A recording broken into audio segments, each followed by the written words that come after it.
আজিৰ এই কুৱেশ্যনটো জিএছৰ বিভিন্ন এক্সামত বহুবাৰ হৈছে।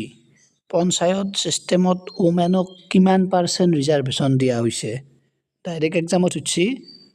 চ' বহী কলম লৈ আহক, বহীত লেখক পঞ্চায়ত ছিষ্টেমত ওমেনক 1/3 ৰিজাৰ্ভেশ্যন দিয়া হৈছে টোটেল চিটৰ।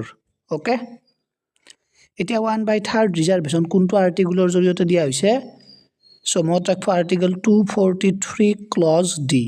ডাইৰেক্ট এক্সামত হৈছে 1/3 ৰিজাৰ্ভেশ্যন কোনটো আৰ্টিকুলৰ জৰিয়তে দিয়া হৈছে, কিমান ৰিজাৰ্ভেশ্যন দিয়া হৈছে। এই দুটা কুৱেশ্যন উল্টা উল্টিকে বিভিন্ন এক্সামত হৈছে।